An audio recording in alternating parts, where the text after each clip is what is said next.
Pierre-Olivier, if you want, we can start. We have most people here so far. Great. Well, I'd like to welcome you to Australia. Obviously, this year we plan to welcome you in Australia for a lot of eating and a lot of tasting and a lot of traveling. But obviously, a little thing called COVID has prevented us to do that. However, the marvels of technology is allowing us to meet across the screen, where we are able to talk about you, about Chateau Cheval Blanc and the associated estates that you manage. And yeah, we're just going to talk about everyone that's on the screen today, or tonight for us, this morning for you, are all very talented professionals, and are looking forward to hear from you and taste with you and visit the chateau. Yes, of course. So thank you so much, Daniel. You can imagine that we clearly prefer to travel to Australia because, as everybody knows, wine and food is more a question of sharing than just discussing. So thank you so much, Daniel, for organizing this incredible tasting, and not as a masterclass, but as a real tasting with the people in the chateau, with the wine in front of you. That way we can clearly discuss who we are, how we work, which kind of terroir we are, what is the philosophy of the chateau concerning viticulture, winemaking, aging, and so on.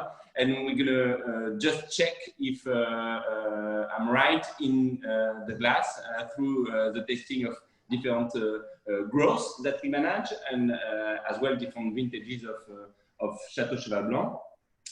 So in just a few minutes, I just would like to, everybody can hear correctly my speech? Great, okay. So just two maps that I have just behind me that sum up clearly the chateau. It's a very nice way to understand who we are. One map, this one is the vineyard, and the other one is the soil of Chateau Cheval Blanc. So few words about the location of Chateau Cheval Blanc. We are, of course, you know, on the right bank of Bordeaux, close to a small town named Libourne. And in this place of the right bank, there is two appellations, Pomerol and Saint-Emilion. Cheval Blanc is in the top rank of the appellation Saint-Emilion, but in fact not very typical from this appellation because we are not on the limestone plateau, but we are close to Pomerol. The north limit of Cheval Blanc is Pomerol. So because we are close to Pomerol, we have similar soil to Pomerol, clay, gravel, and sand. The second reason why we are quite special in Cheval Blanc is the fact that we grow a large majority of Cabernet Franc. Usually in Bordeaux, we explain that the left bank is planted in a large majority with Cabernet Sauvignon. Some estates close to 98%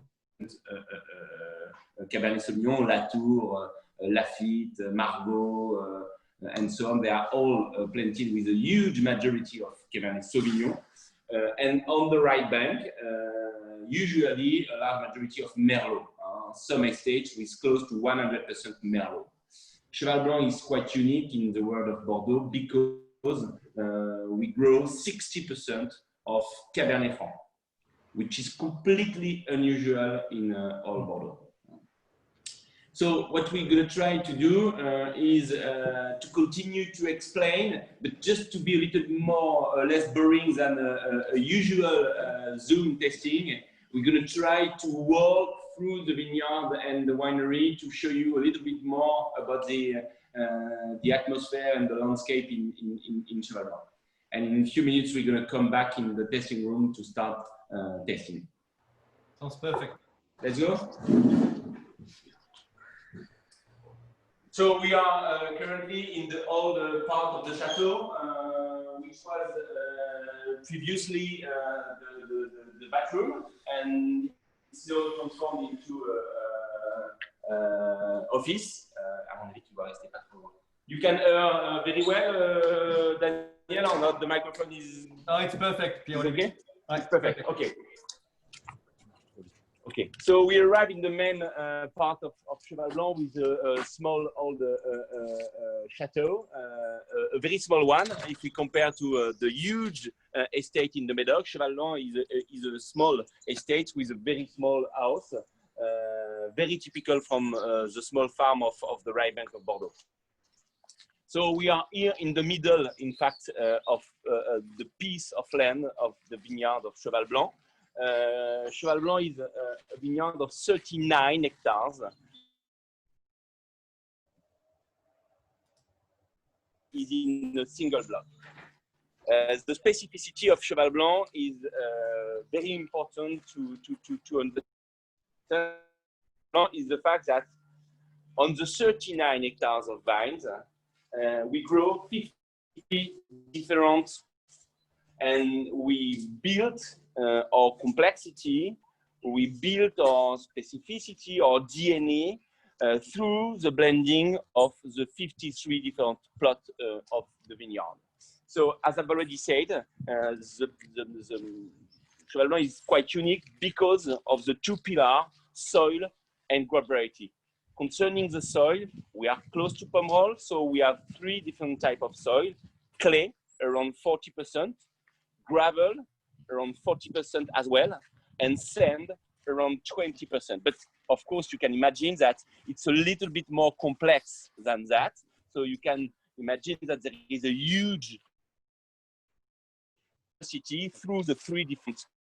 At the end, we have 10 different units of soil in the estate. On the second end, concerning the grape variety, we are quite special as well because I already said we have a large majority of Cap Franc.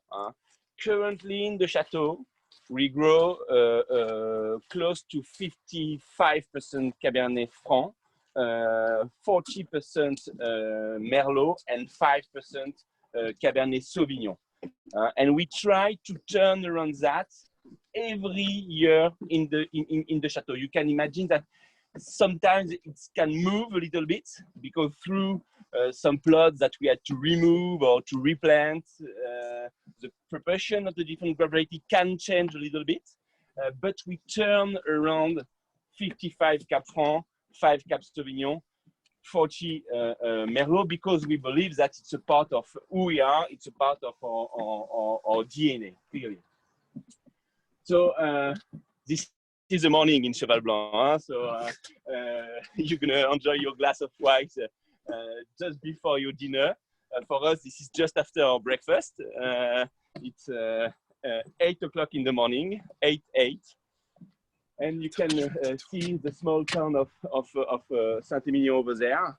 So all this part of the chateau is the south part of Cheval Blanc, with close to the forest over there, Chateau Figeac, and then the small town of Saint-Émilion. So all that part look in the direction of Saint-Émilion.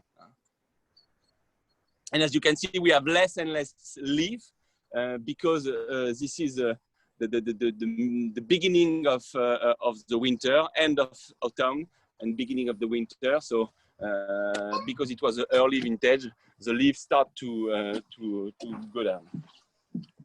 So we are on the roof of the new cellar. We name this cellar new cellar, even if it's 10 years that we built it. And we have a very nice view on the vineyard and the landscape. We now arrive on the north part of the vineyard, just in front of you, with much more leaves than on the south. We look on the Pomerol side of Chateau Cheval Blanc. So we have around 50% of the vineyard in front of us. So the chateau is in the middle of a big piece of land with half on the north, half on the south. So you can see in front of you all Pomerol, and we are the first estate on the appellation Saint-Émilion. In fact, just in front of you, there is l'Evangile, the first estate on Pomerol, l'Evangile. If you turn a little bit left, you're going to see Vieux Château Certan, La Conseillante, Petit Village over there, and Le Pin. And if you go on the right, you can see the cellar of La Fleur, of Petrus, and Gazin.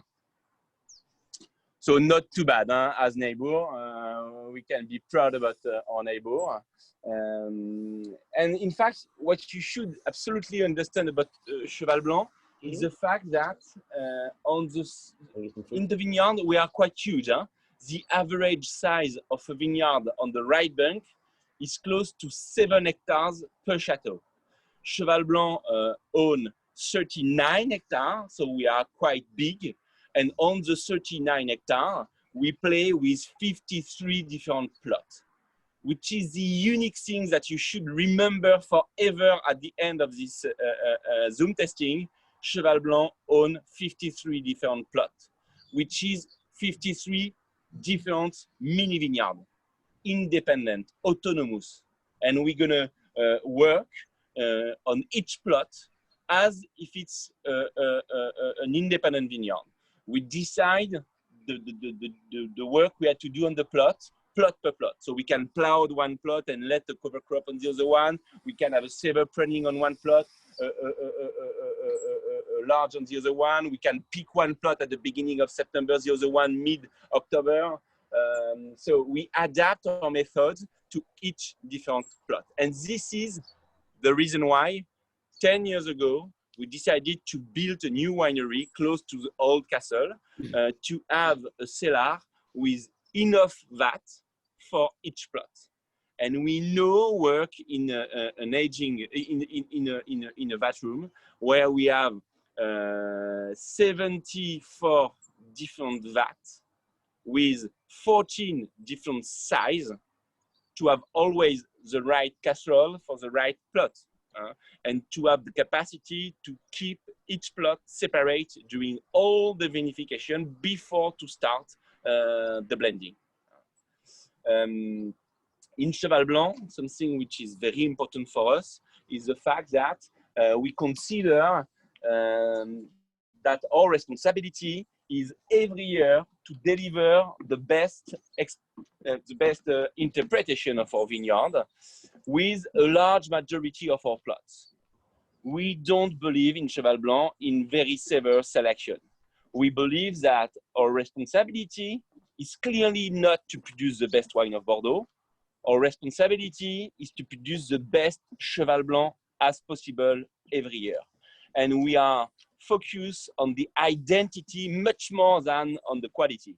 Because of course, when you purchase a bottle of Cheval Blanc at this price, you expect a minimum of quality. So our responsibility is to focus on the identity.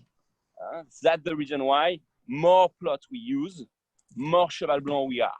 We are absolutely sure in Cheval Blanc that a large blending is clearly more typical from an estate than a severe one that's gonna just keep a few very impressive plot rather than to use the diversity of the vineyard. In fact, when you think about the philosophy of blending in Cheval Blanc, you can compare that to an orchestra. We believe that each plot has something to bring to our blending, like each musician has something to bring to the music when you play as an orchestra. This is something everybody should have in his mind, because you know there is, I don't know in Australia, but in France, in UK, in US, there is a big discussion every lunch or dinner around few good bottle of wine. Should we produce a wine from blending, or should we produce a wine from plot selection? In fact, they compare in France Burgundy and Bordeaux. Of course, in Burgundy, when you travel to Vaune-Romanée and you look at the slope, you can taste the Richebourg, you can taste the Cros-Parentout, and in Richebourg, you can taste the Richebourg from Angros, from Meunier-Régibourg, from DRC, from Rouget, and so on. So on a small piece of land, you can just taste one viticulturist on one soil with one grape variety. It's kind of solist. When you arrive in Bordeaux and you look at a big place of Cheval Blanc with 53 different plots, at the end you can purchase just one bottle of wine at the end of the day, which is Cheval Blanc. So you can think in your mind that it's more a question of analogy or why not marketing or communication and so on. It's a question of brand. Not at all. It's in our DNA.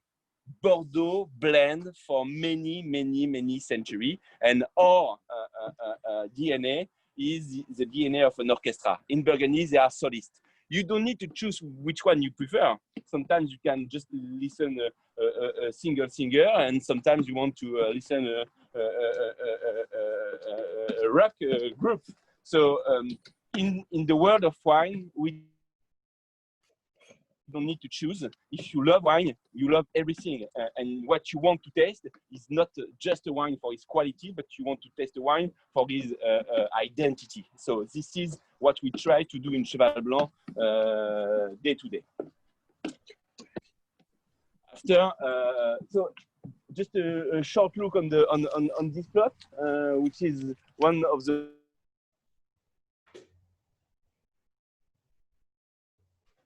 most famous plot of Cheval in 1920. So one of the oldest plots of the chateau. So we have some young vines in it because this is some plot that we had to replant, but the large majority of the plants was planted in 1920. This is the place where we do our massal selection. So we pay a huge attention to details in Cheval Blanc. We are sure that a part of our identity and a part of our history come from the material vegetal, come from the vines itself. So that's the reason why we don't purchase some clones, but we make our own vine plants through selection. So we plant the rootstock, and few years after, we selected some cepage that we're going to graft vintage after vintage to repeat, to preserve the historical vegetal patrimony of Chateau Cheval Blanc. So this plot is quite important for us because all the other plots of Cabernet Franc in the domain come from few plants in this old plot of Cabernet Franc. So we talk a lot about viticulturists, viticulture practice, because you know we are sure that this is here that we produce exceptional wine. We always explain that in the mind of Cheval Blanc, we can do miracle in the vineyard and no mistakes in the cellar, and it's clearly enough to produce good wine. So after, in the cellar, our philosophy is very easy to sum up. We just want to preserve. So we want to pick each plot at the best of its maturity, and after, we just want to be sure that everything going to transmit into the bottle. So, in fact, an important thing is clearly when to pick. So the attention we pay to the maturity is something very important for us. So during all the picking season, we're going to work in each different plot in the vineyard. We're going to taste and analyze each different plot separately. We work in the vineyard every single morning to taste, to decide the right time to pick. And for us, the right time to pick is an enormous decision we have to take. We can compare the maturity of a grapes to the cook of the chef. You can purchase the best piece of meat of the world. If you cook it not enough or too much, it's not exactly the same taste. For Cheval Blanc, this is the same thing. You can have the best plot of Cheval Blanc. If you pick too early, it's going to be green. If you pick too late, it's going to be jam. So what we try to do is to pick al dente each different plot in the vineyard.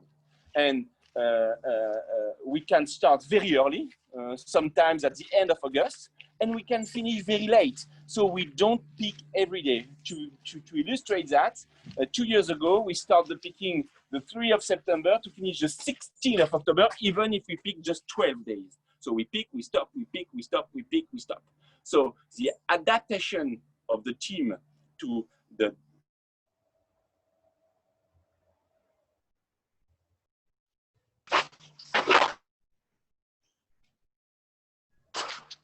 So we're gonna go, if I'm right, and we're gonna try to discuss during the tasting all the different specificity of our wines.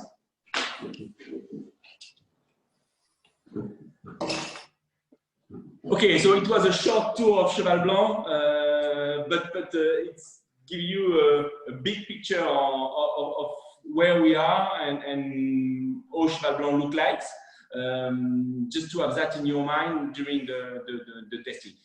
Just before to start the tasting, few words about our philosophy in the cellar. You know our wine, you know our philosophy. Cheval Blanc is not a massive wine. Cheval Blanc is delicacy, balance, sweet and soft tannins. So we try to extract, to macerate as less as possible. So we use a long time for the maceration, but just few pumping over, just to have more an infusion than an extraction.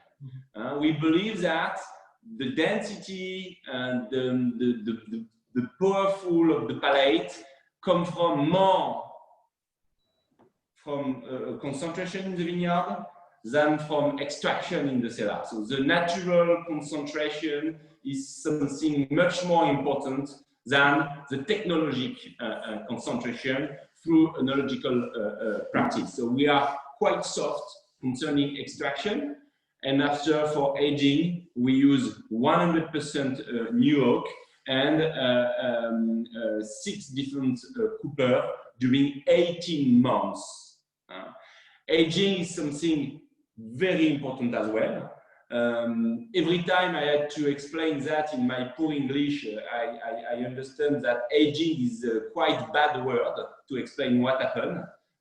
In France, we use a beautiful word, which is élevage. Élevage being more rising than aging. The wine aging bottle, the wine rise in barrel. And this is something important for us because through decantation, through racking, through clarification, the wine is going to become more and more pure, more and more integrate, more and more delicate. And this is something we need before the bottle. So you know everything, you have the recipe, you have the picture of Cheval Blanc, we just need to go through the different glass you have in front of you. So I don't know, Daniel, you give a schedule for the wine from the first to the last one? Yes, so I thought entirely up to you in terms of where we put the Cheval des Andes, but I thought we do the Petit Cheval Blanc to start. That's how we start usually in Australia in terms of, I know in Bordeaux we like to finish with white, but okay. Yeah, but here in Australia we usually start with whites. And then I thought maybe we do the Cheval des Andes and then Pinot L'Enclos, Petit Cheval, and then the 3 Cheval Blanc, 5, 6, 9. Okay. Is that how you do it? Yeah. Everybody have already tasted le Petit Cheval Blanc, that's it? C'est ça, hein? No, you better spend a bit of time on the Petit Cheval Blanc because it's such a rare wine, and we never get enough for Australia. So you might want to touch on that and explain about this actually. Okay, I explain now, and after we start on Cheval des Andes. Hein? Well, let's taste the Cheval Blanc, the Petit Cheval Blanc first. Okay, yeah. Great. So a few words about the history of Le Petit Cheval Blanc. We purchased a small estate in front of Cheval Blanc in 2006. This one. This part of the vineyard is in the end of Cheval Blanc just for 10 years. This part, more 14 years. In 2006, we decided to purchase a very small estate in red, sorry, that we slowly transform into a white wine. We start in 2009, in fact, with a very simple question. We just tried to answer the question, if Cheval Blanc was a white, which kind of wine it could be. So we tried to interpret into a white wine our conviction and the key word to describe Chateau Cheval Blanc. Complexity, freshness, aging potential, balance, depth, and so on. So we graft over and plant a part of this small estate of 7 hectares, imbricated into the soil of Cheval Blanc, into Sauvignon Blanc, 80%, and Semillon. So Sauvignon Blanc, 80%, sorry, and 20% Semillon, like a pure Bordeaux blend.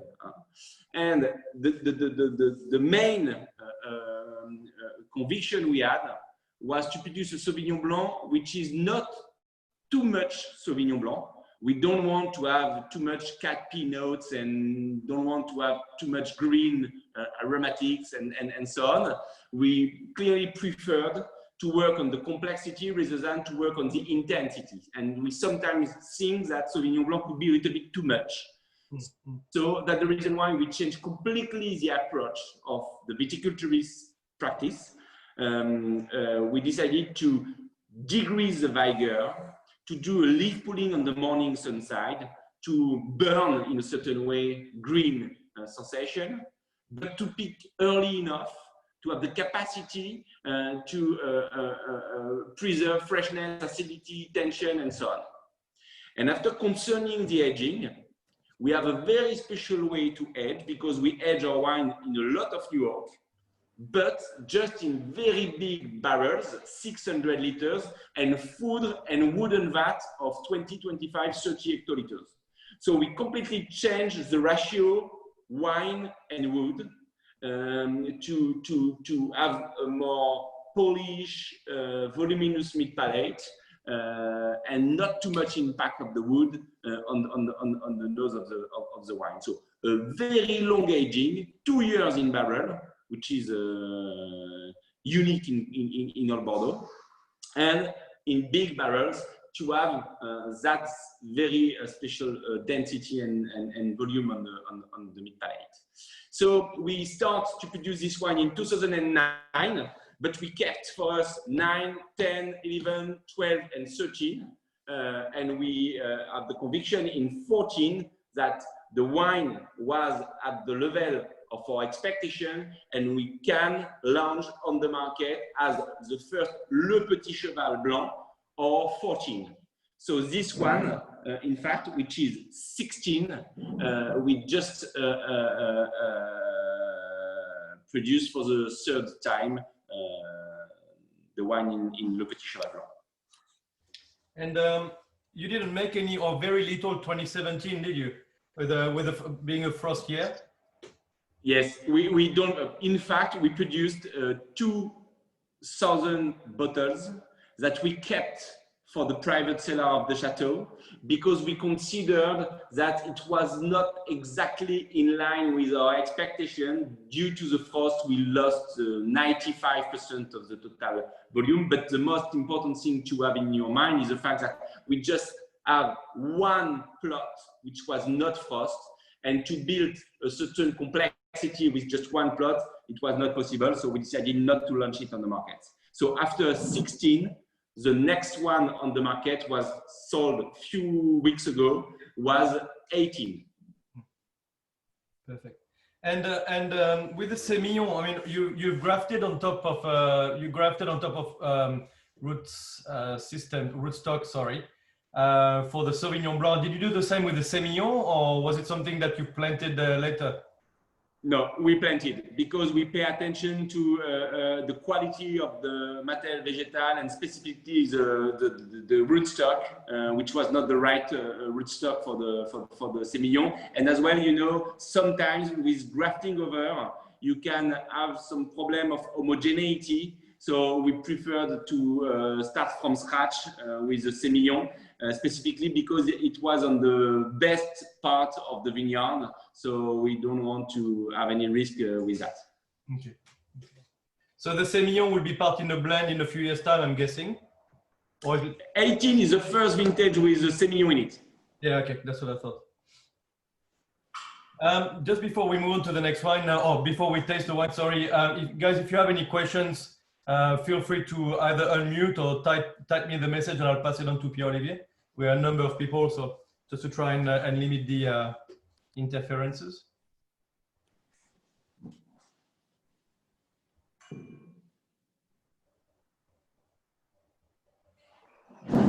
What's the production of the Blanc these days in terms of for the white, the preparation of the production changed a lot in the last 10 years, in fact, because we started with just 1 or 2 plots. At the beginning, it was 4,000 bottles. 16 was produced around 10,000 bottles, and now 18, which is going to be on the plateau, is 23 or 24,000 bottles. Yeah, okay. And this is the end of the increasing of the production, because now all the small vineyard is planted. So that's finished for the increasing of the quantity. Right. Then we can move on the Cheval des Andes. Take us to Argentina. Yes, exactly. It's 1 year that I can't visit the vineyard due to the COVID. Usually the team travel 3-4 times per year to Mendoza. The history of Cheval des Andes is clearly an history of discussion between the two teams. So in fact, the team of Cheval des Andes, which is in Mendoza, and the team of Chateau Cheval Blanc, it's not a JV where we just have some share in Argentina for the business. It's a JV where we are with the team day to day in all technical decision, in all viticulturist practice, and so on. It's a real relationship between the team of Cheval des Andes and us. Our viticulture chief travel two times per year there. Myself, I travel 3 times per year to Argentina. Gérald Gabier, who is the winemaker in Cheval des Andes, fly back to Bordeaux 2, 3, 4 times per year as well. So we have a strong link between the two countries and between the two teams. And the philosophy was very simple. The philosophy was the DNA of the place, Malbec, soil of Argentina, climatic condition of the Andes, with the philosophy of Chateau Cheval Blanc concerning fresh maturity, blending, aging potential, delicacy on the palate. So it's a little bit special wine in the world of Argentina, because this wine is vinified, is prepared to deliver a huge delicacy, an enormous freshness, and we have an interpretation of the Malbec with low level of alcohol, with a nice acidity, with zero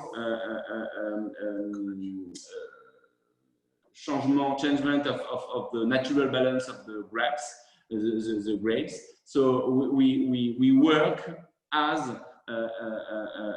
viticulturists in Bordeaux, but of course with the climatic condition, with the terroir, and with the historical blending of Argentina.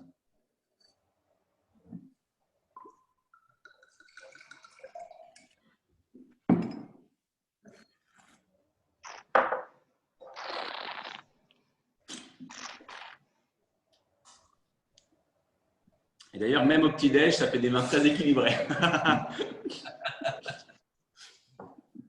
You're saying it's a good breakfast wine. Exactly, good breakfast wine. That way we are sure that the tannins are very well polished. What's the percentage of New York for the Cheval des Andes? We turn around 50-50. And we work as well with some a little bit different barrels. We like the 400 liters barrel. We have around 1/3. We have around 1/3 of historical borderless barrel, 225 liters, but as well we work with food of 20 hectoliters, because we appreciate to have different kind of size of barrels, and we think that it's bring something different to the wine, like a certain volume without any aromas of oak. And do you find the canopy management has changed in recent years? So just I guess adapting to your style as well, and obviously climate change and so on. Yes, a lot. We change the two things that we change a lot in Cheval des Andes was irrigation and canopy management, and we work a lot on the degrees of the vigors. Because as everywhere in the world, you can produce exceptional wines when the vigor degrees, when the plant can take care of the grapes rather than to take care of the leaf. So it's very important not to have too much vigor. So we have some natural poor soil and we don't fertilize a lot. And we pay a huge attention to the quantity of water we apply on the soil. And we like to apply a huge amount of water in the winter to start for the bud breaking with full capacity of water in the field.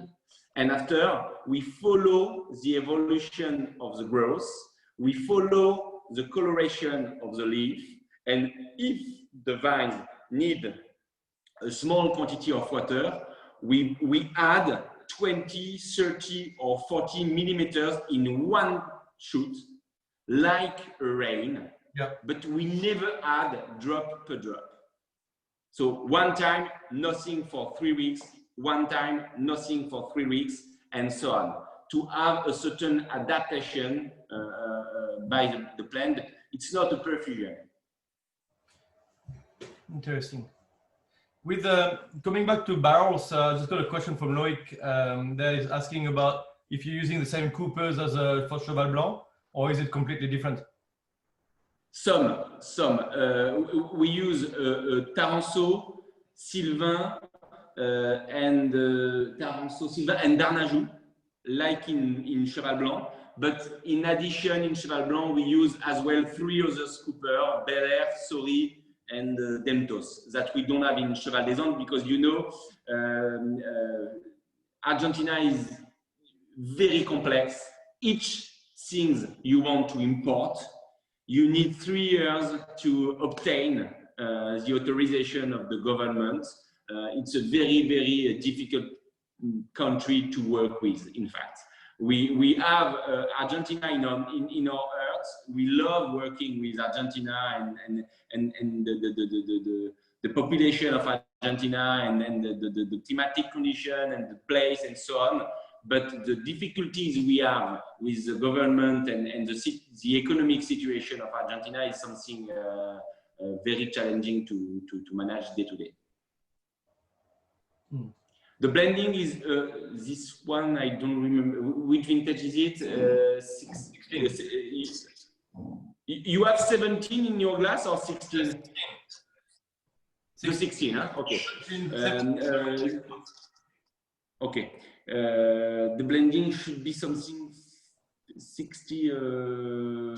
Well, I don't have the blending in my mind, but it's turned on 50-50, but we're going to ask to Peggy.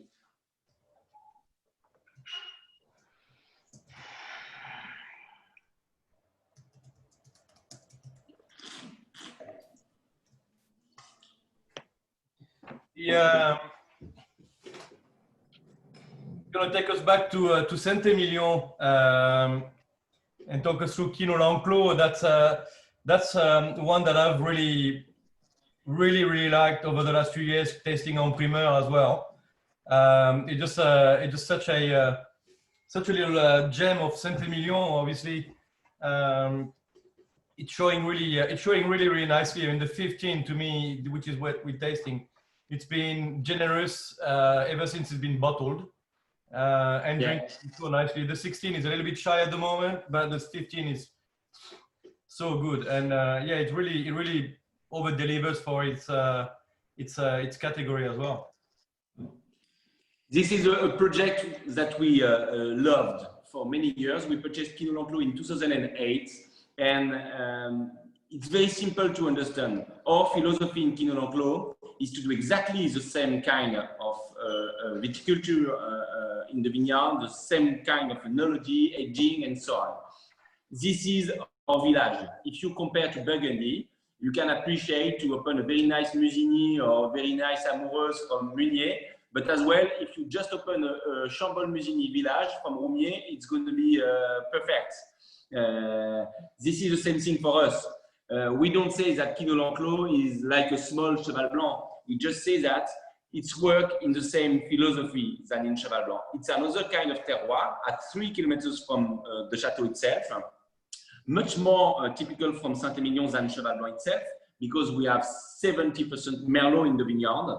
It's pure gravel, and we work with the same approach of the maturity. So we pick early, the same approach of gentle extraction, nice adequation between wine and wood. And in fact, all the people who work in Cheval Blanc work as well in Pinot L'Enclos. So our philosophy is to do the same. Quel est le potentiel de garde de Cheval des Andes?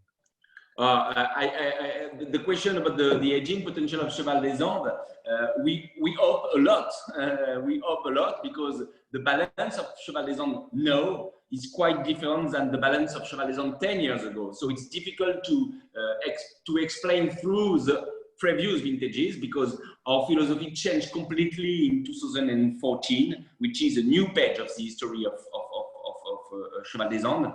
So due to a certain density, a nice freshness, we believe that probably in 15, 20, 25 years, the wine is going to be there.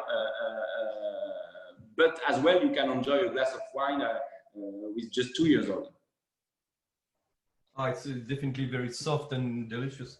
Just really, the balance is already there. I mean, it's very charming right now. Mm. Just going back to Pinot L'Enclos, Pierre-Olivier, it's obviously that was one of the offending before it was one of your properties. It was one of the serial offenders in terms of like the big style of over extracted, what some would say, dare I say, Parker wine. But obviously, yes, but the finesse of this wine is unbelievable. I mean, what are you doing different? Obviously, I guess besides the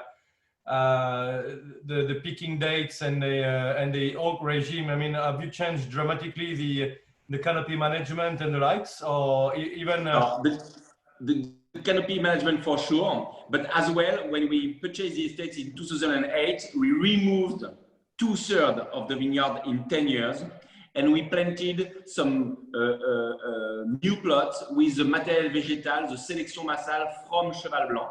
Okay, yeah. And after we start to work with our own philosophy and our own techniques, so attention to details, a green harvesting just dedicated to homogenization of the maturity at the end of the veraison, early picking, gentle extraction, and we in fact, like for Cheval Blanc, producing an exceptional wine is a multitude of details. Mm-hmm. There is not one recipe, it's millions details, one after one. So we change a lot of small things, and the most important thing is we take time to do that. Yes. Because we purchased in 2008, and 10 years after, with the 2015, we can show a wine which is exactly in line with our expectation and our philosophy. Do you think that's something for me is I'm quite passionate about with seeing the grape varieties or the breakdown of grape varieties, especially on the right bank with climate change and all that. Do you think that you'll be getting more Cabernet on the gravel soils in Pinot L'Enclos in the long term? Or? Yes, but Cabernet Sauvignon, not Cabernet Franc. Because there is a pure gravelly soil in Pinot L'Enclos, and we think that we're going to add more and more Cabernet Sauvignon, probably at the end something like 1/3. Yes. because it's a very nice way to fight global warming. But as well, if you manage correctly the Merlot, we are absolutely sure that there is a real future for Merlot, depend on how you manage the Merlot in the vineyard. For sure, Cabernet Franc is much more complex. Cabernet Franc is an outstanding grape variety, you know, we are sure about that. In Cheval Blanc, we are the king of Cabernet Franc in the right bank.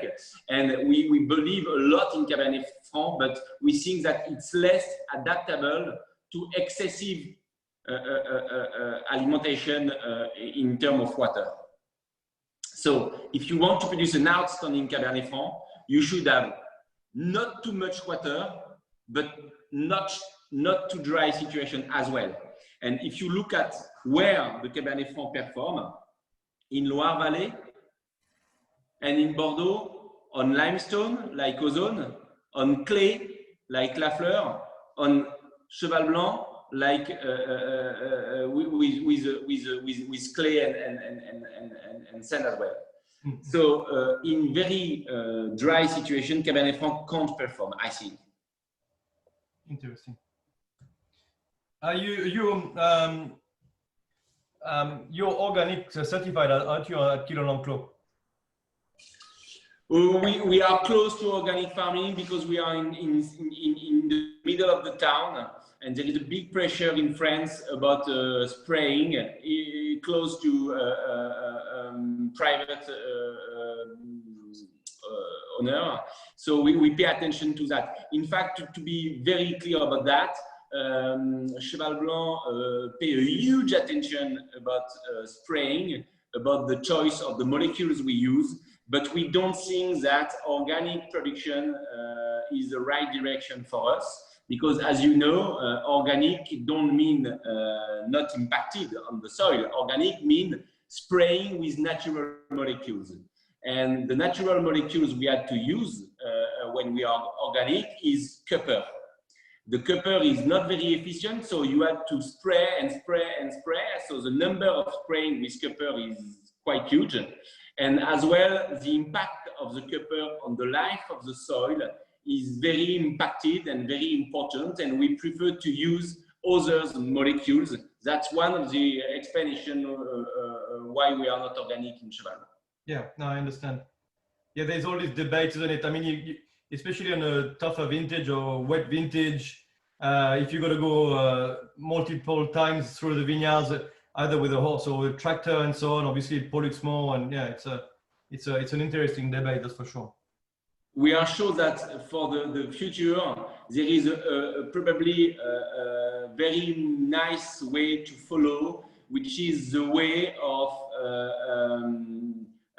following the impact of your practice without any ideology in your mind. It's not because it's natural that it's better than something which is synthesis. So we try to find the right way, which is not political, which is not ideological, just something that we need, and we think it's good for the soil, good for the people who work here, and good for the people who drink our wines.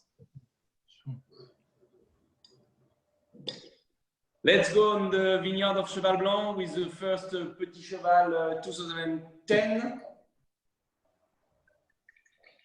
So, a few words about Petit Cheval before testing.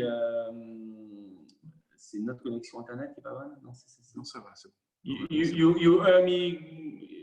Okay. Yep. Yeah, good. Okay. So, a few words about our philosophy concerning Petit Cheval. You know that there is different way to produce second vin in Bordeaux. In fact, there is three big ways to produce second vin. The first one is the way of the brand. You decide to blend a wine with plots or grapes that you can purchase where you want on the appellation. We don't do that in Cheval Blanc, you can imagine. The second way is to select in the vineyard some plots that will never participate to the blend of the Grand Vin. It's a plot selection. You can decide that this plot, and this plot don't have enough qualitative soil to participate to Le Grand Vin. we don't do that as well. There is some beautiful second vin produced with that philosophy, specifically in Médoc. There is another way, which is to say all the vineyard behind me is dedicated to Cheval Blanc, to Le Grand Vin. And sometimes few plots, because they are too young, because sometimes you don't know why, can't participate to the blending of the Grand Vin, so we use this plot for the second vin.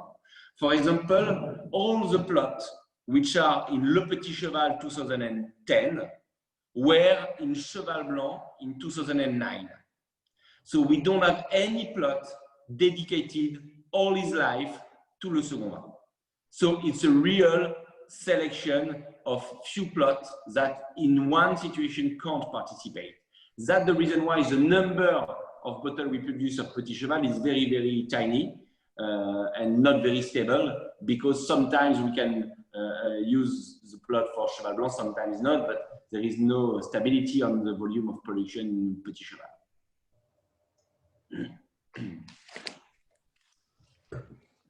It's so complex. The note on that 2010 is incredibly complex.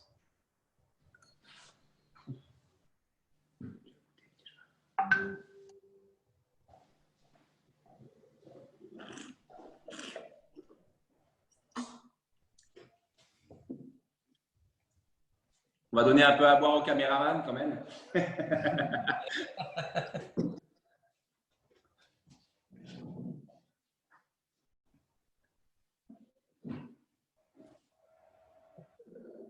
2010 was a very dry vintages, cool and dry. That's the reason why we are a big fan of 10, because it was dry, so the tannins and the density is huge, but as well cool, so we can preserve a certain precision and a huge freshness on the nose of the wine. So usually in Bordeaux, we appreciate the vintages which have a cool situation in September, because it helps the tannins to be perfectly ripe, but as well it's preserved the aromatic parts of the wine. C'est hyper bon, ça.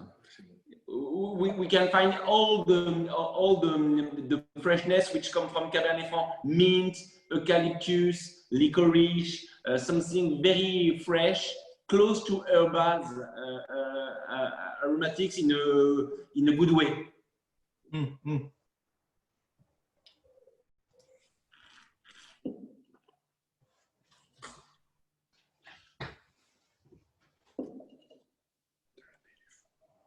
Super bon.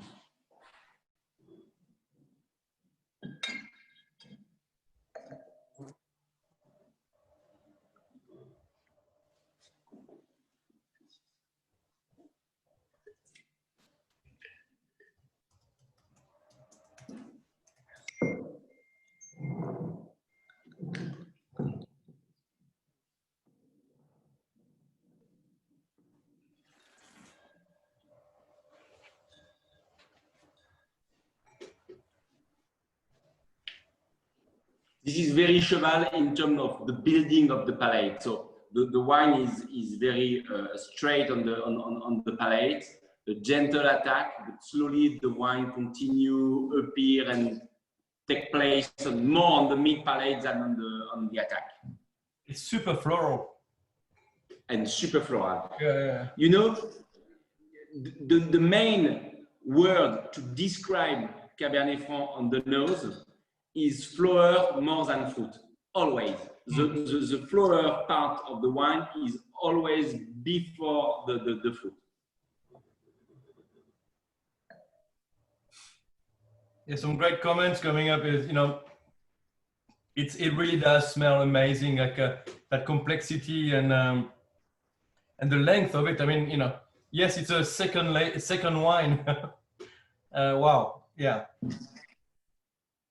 Mm-hmm. You know, the perfume, the complexity of the perfume is something that is probably the best thing to describe the difference between a good place and a great place to produce wine. I remember one of my teachers who was Denis Dubourdieu. He died 3 or 4 years ago. He was an incredible enologist for Bordeaux.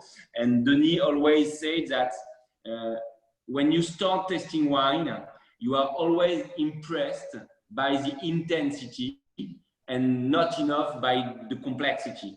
And more you know about wine, more you are impressed about the complexity, and you start to forget the intensity. Yeah, that's true, isn't it? Pierre-Olivier, do you want to talk about the 3 vintages of Cheval Blanc we got in front of us? I mean, 05, 06, and 9. I mean, obviously there is there's some great vintages in front of us. What order do you want to taste them in? So we can start with 9, then 6, and 5. If you have 3 glasses, you can pour the 3 wines together. This is probably the best the best way to do it. In fact, what is very important to have in your mind is the fact that our philosophy, our goal is to let 2 things enter in the bottle every year. The first thing is the DNA of the place, the taste of the soil. We produce a vin de cru, so the wine should taste first the place.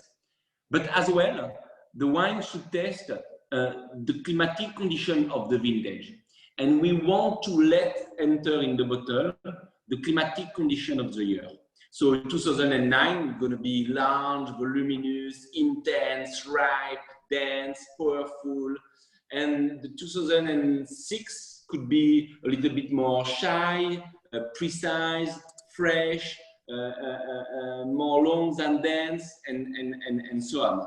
So that's very important to be respectful enough of the place and of the history of the growth to let the natural balance of the year going into the bottle, and to never try to force to change the natural balance to be in the archetype of wine you have in your mind. So I remember 9 because it was just my second vintage as technical manager in Cheval Blanc. It was in the previous cellar, so we can't have the capacity to separate all the different plots of the chateau. And it was a warm and dry vintages. And I remember that all the winemakers around us, and us as well, all the winemakers said that the wine is good, but perhaps a little bit too ripe, perhaps a little bit too easy. And after 5, 6, 7, 8 years in bottle, we understand that not at all. The wine is still fresh, precise, vibrant, with a huge energy, and an exceptional soil is a soil that can compensate a little bit the excess of the year. I want to say, if the vintage is warm, the wine has a certain capacity to preserve freshness. If the vintage is wet and cool, the wine has a certain capacity to be ripe and round. So an exceptional terroir is like a sponge. It compensates the excess of the vintage, and I think that 9 is a perfect illustration of that.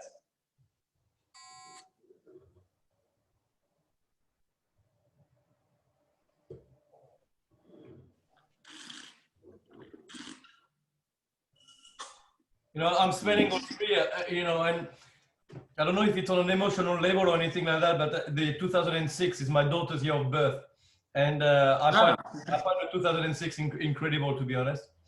You know, obviously flying under the radar of 05, you know, nobody considered 06, but I think actually it's a great wine. You know, Daniel, 6 is a more academic Cheval Blanc. What I love in 9 is the fact that the wine is round, expressive, there is a certain sexiness in the wine. You don't need to think a lot to appreciate the wine. And if you start to sing a lot, you discover a lot of things as well. So it's a wine that can talk to somebody who never tastes wine and talk to a guy who tastes 50 wines every day for 50 years. So this wine speaks to everybody. In 6, it's much more academic. The wine is built like you have Cheval Blanc in your mind. So flower first, then the freshness, licorice, mint, and after you start to enter in the world of the fruit. So it's much more academic in terms of building.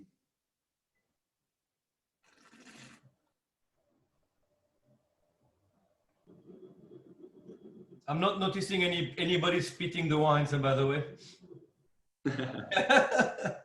Just in Cheval Blanc.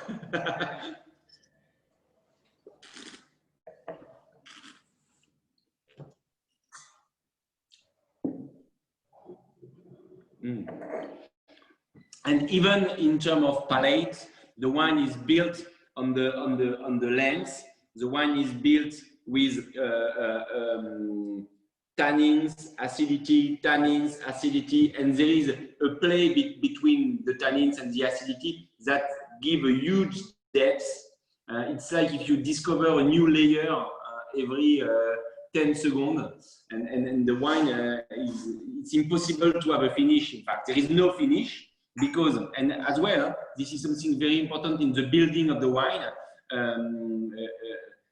The sensation of the tannins disappear slowly, like if the wine evaporates from your palate, but you don't have any dry tannins that cut the palate. That's the definition of the depth, in fact. So that's the reason why we should never extract too much, because through big extraction, you always have some bitter tannins that cut the palate.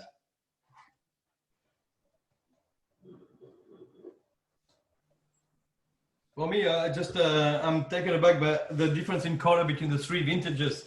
You know, it's only 4 years that separates the vintages, but they all have a different hue.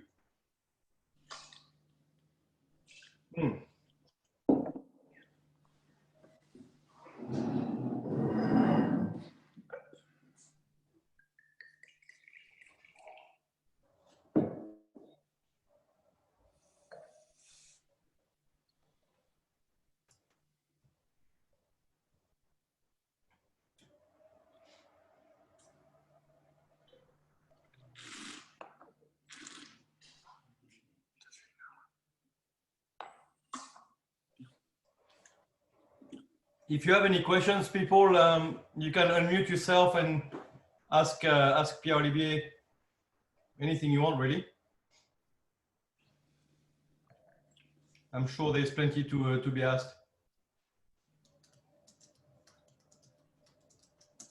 And at least 5 is a vintage that is built as a big and dense wine.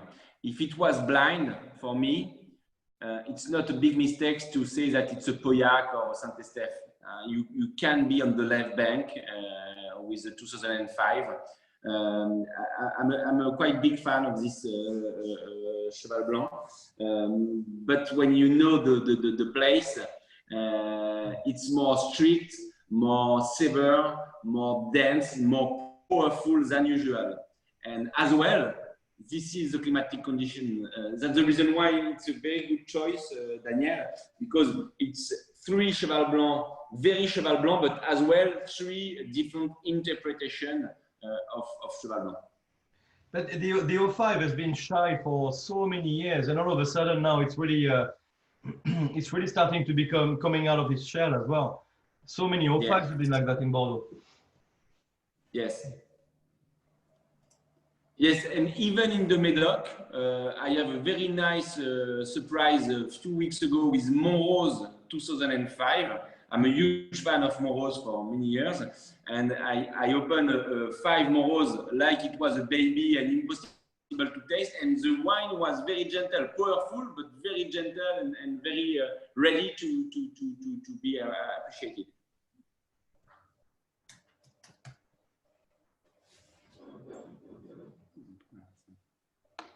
Wow.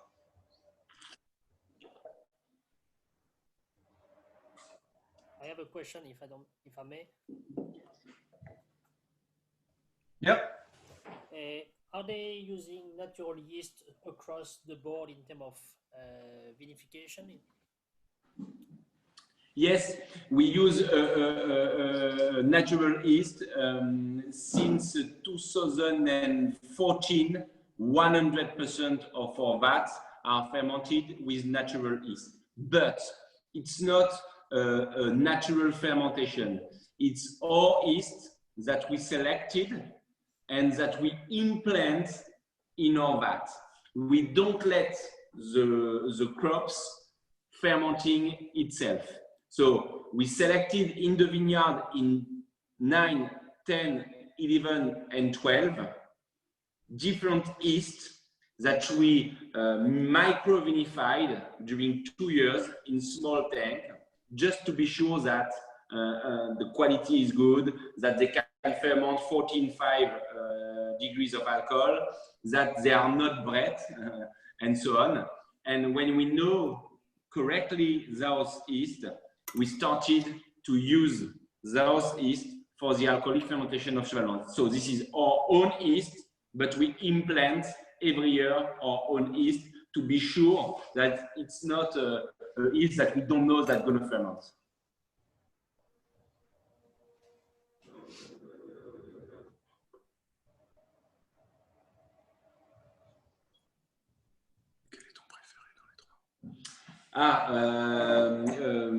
It's difficult to choose. For me, this morning, probably 9. I'm a big fan of 9 because it's much more fresh and precise than I expected. When you know the vintage, you know that the wine was very ripe, dense, and opulent. And I find this morning a huge freshness and precision. So I'm a real fan of 9.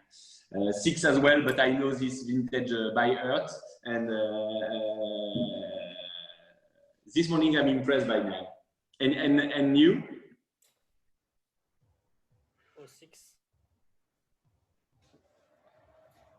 After 06 for me for the moment, but it's true that 09, when you look at it, you think that the aromatic will be obviously opulent and the palate will be opulent, but after that, you know, yes, it's so silky, amazing freshness. So that concentration that you can see on the nose, the palate is just like a beautiful dance happening just after that. So no, it's great. Yeah. Thank you. It's often the situation. J'ai l'impression que ça s'est coupé moi là. Okay. The situation is in outstanding terroir. You have always the opposite in the same glass. You have freshness and maturity. You have delicacy and density. You have sweetness and acidity. So you have often the opposite close together. Il y en a un qui a dit que les vins évoluaient beaucoup et que c'était plutôt ça. Ouais. Of course, I should absolutely thank Daniel for the huge job that he did with his team to prepare all the small bottles that you have in front of you. He prepares that in a very good way. But of course, when you pour the wine, there is a huge evolution, and we like in Cheval Blanc to open last minute, to pour the wine like that, and after with the glass, you have a nice evolution. We usually in Cheval Blanc don't use decanter because we appreciate to have all the different version of each wine. So we think that tasting a wine, it's a question of minutes or hours. to appreciate all the diversity.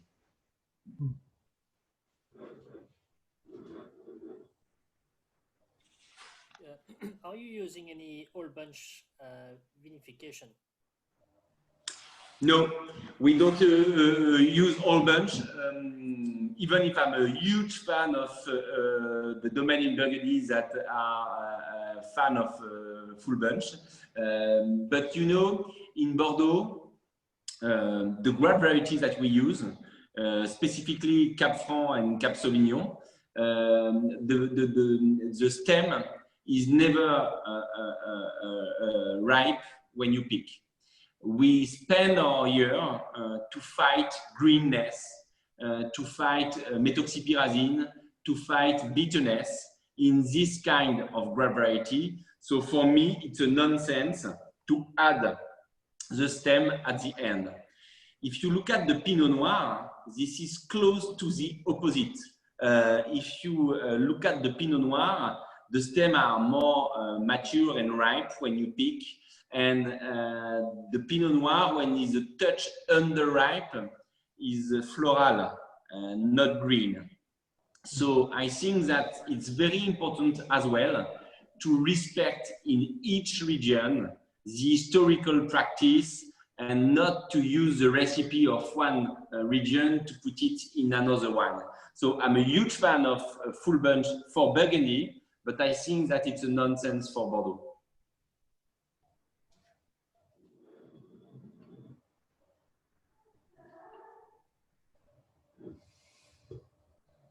And probably we're should adapt our methods to global warming.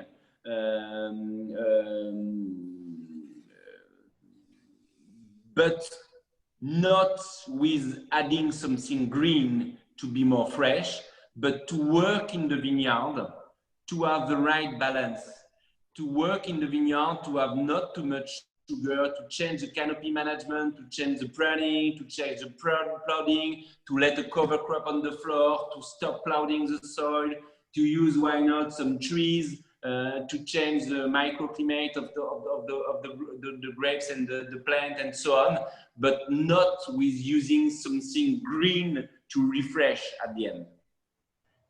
How is 2020 tracking for you now? Going through Malo at the moment, or finished? Yes.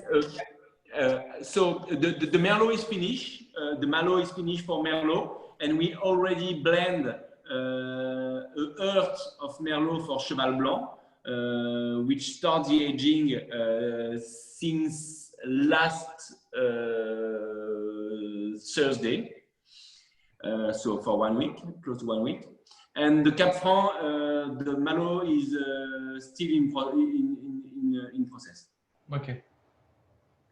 And the wine show very well, but very tannic. Currently, we are a little bit impressed by the density and the quantity of tannins we have. So it's a quite new vintage for us. We can't classify this vintage in the category of the 15, 16, 17, 18, 19. It's a completely new balance for us. Would it be reasonable to compare 2020 to 2003 in terms of weather pattern, but obviously there's a lot of advancement in terms of canopy management and green harvesting and all of that compared to those two vintages? Yes, that's a good comparison in the vineyard, yeah, but not in the wine. Because we picked very early this year, but the maturity is great. If we go back in 2003 in Bordeaux, the tannins was underripe because don't have enough time to ripe, and the aroma, the nose was overripe because too much dry situation and warm temperature. This year it was not exactly the same situation because we have plenty of rain before July. So, and it was even challenging to manage mildew because it was very wet and full of rain during all the spring. And the situation changed and it's become violent for the plants in August because it was very dry and very warm. Yeah, okay. Interesting. It was the same situation in Australia this year during the summer? 2020 was very warm, yes. Yes, as well. Apparently it was the driest on record, I believe. But plenty of smoke here in 2020, so not a lot of wine was made, yeah. Yes, I heard about that. What a pity. Question for you, were you worried about the Cabernet Franc in 2009 with a warm vintage and dry vintage, or and it's Loïc is saying it's looking simply superb today? C'est quoi la question? J'ai pas dit. Est-ce que tu Tu avais eu peur du Cabernet Franc en 2009? No, au contraire. No, this is the kind of vintage which is perfect for us because more warm and dry situation we have in Cheval Blanc, more Cabernet Franc we want to use to compensate and to balance, in fact, the excess of the climatic condition. We can do that because the soil we have is clay soil. So even if it's very dry, the Cabernet Franc never suffer of the dryness because we have always a small quantity of water that can go to the roots of the vine. So we have a water deficit, but no stress, which is very important. And this is one of my fear. Everybody in the world wants to plant some Cabernet Franc everywhere, thinking that it's going to fight global warming. I'm a little bit afraid about the fact that if the situation is too dry, Cabernet Franc can't bring a good balance because it could be in the same time ripe, too ripe, and not enough ripe.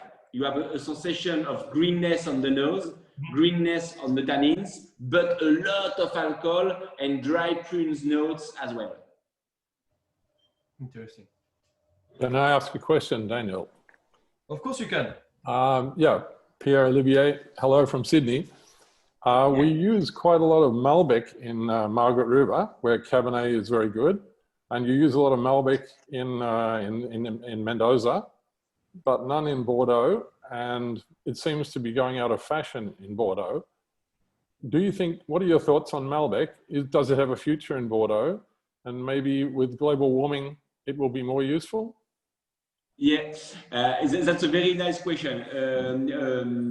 We're going to plant 1 hectare of Malbec in Pinot next year, in 2021, because we are a big fan of Malbec in Cheval des Andes. So we want to rediscover Malbec in Bordeaux, because you know that in the classification of 1855, 40% of the Médoc was planted with Malbec. So Malbec is the historical grape variety of Bordeaux in the 19th century. What we think is the fact that too often the Malbec is picked too late and give a sensation to be fat, to be heavy, to have a lot of alcohol, and need to be compensated by acidity that you add. We did the opposite 5 years ago when we go back to Cheval des Andes, and we tried to work a lot in the vineyard to prepare our plots to be picked early, to have the capacity to pick early. And we discover at this time that the Malbec have a certain,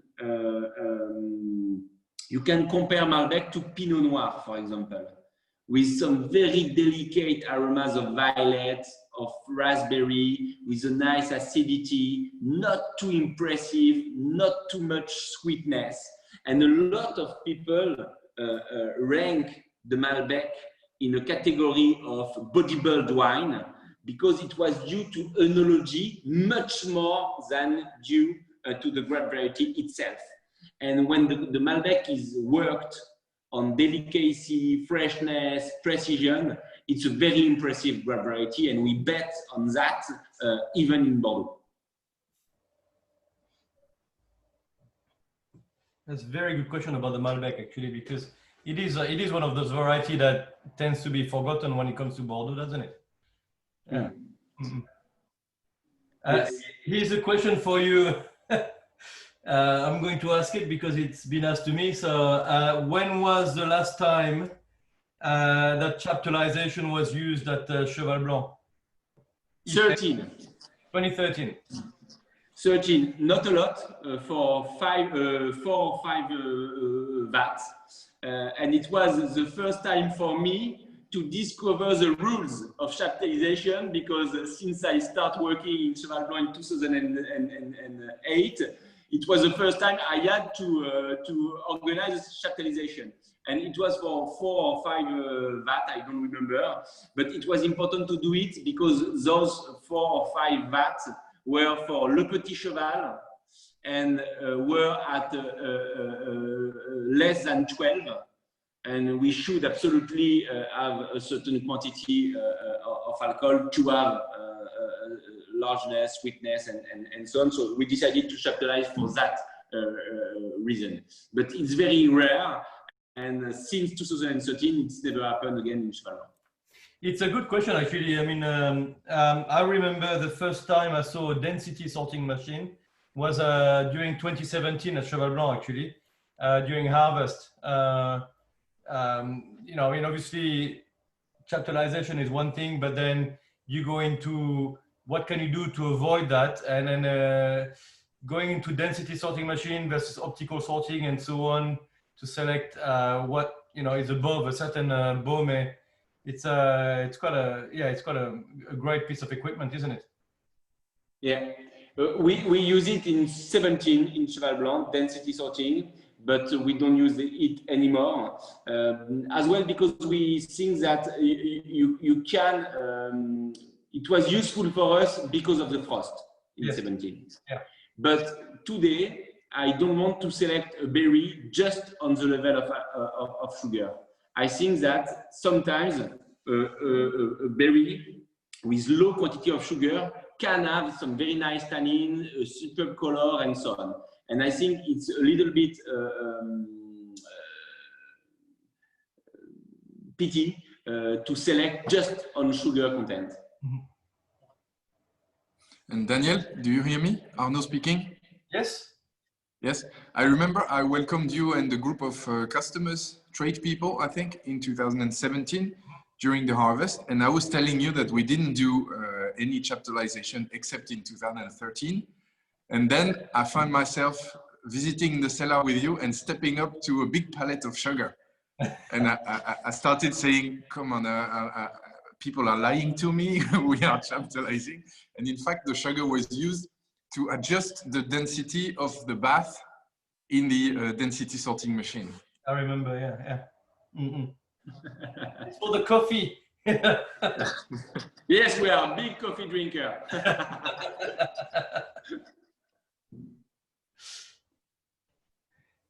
Any other question, guys? No, I guess I've asked the question because, you know, in Australia, you cannot do chaptalization, but you can put some acid into the wine, which in France you cannot put acid. And I know it's sometimes not a tricky, but people don't want to ask the question. But I think it's very important to do so. And I thought that was depending on where you are in the world and with the global warming around the temperature, I thought that was interesting to see how things are traveling, especially in Bordeaux with that topic, because I think in Burgundy as well, they've been getting warm and warmer temperatures.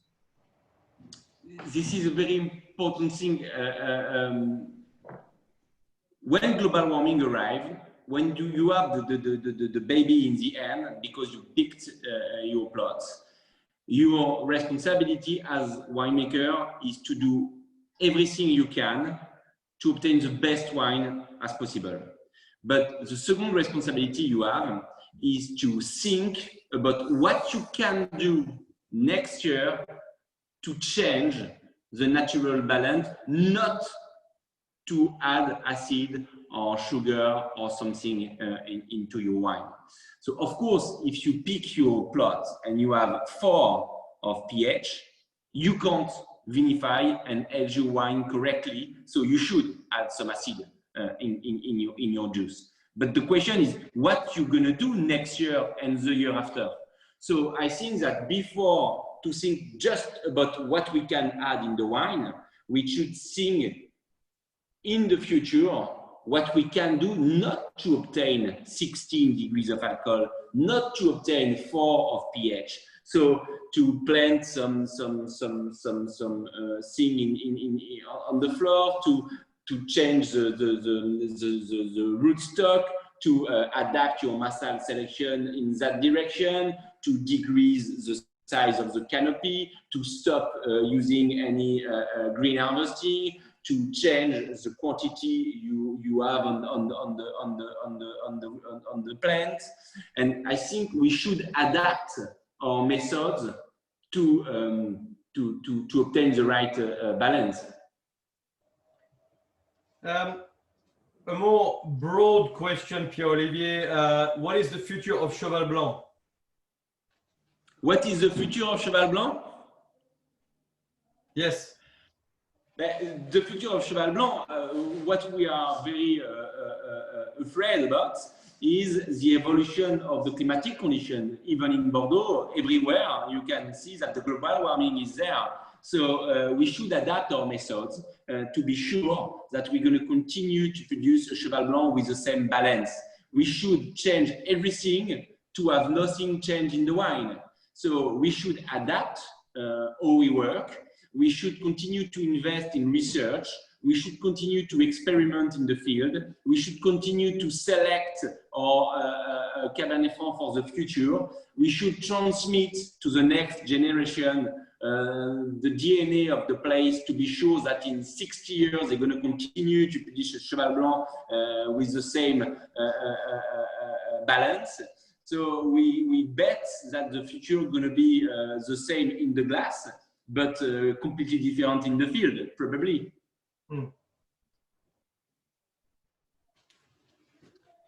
Okay, well, if there's no more questions, we will conclude this this evening.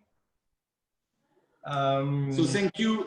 I would like specifically to thank you, Daniel, because at first when you talked with Arnaud, it was very important for 3 of us to organize something in Australia for many reasons, because we know that there is a lot of wine lover and this is not always the first market that the Chateau of Bordeaux visit. The second thing is because it's a place where we produce wine, so every time you ask to a winemaker if you can organize a tasting somewhere in the world, if it's a place where there is some vineyard, is always happy to go in the plane. I would like to thank you because even if the travel was not possible, you did all you can to continue to think that we could organize something, and you make it magically.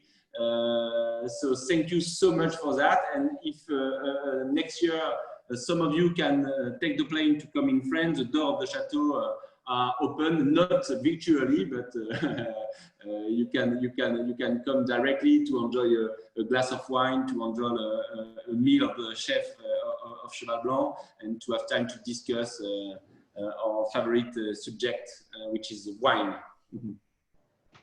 Yeah, look, it's you know how I absolutely love Bordeaux, and to be able to share your wines with these guys there tonight is an absolute pleasure. Of course, it will be better in person, but that's something we can do in a couple of years' time again.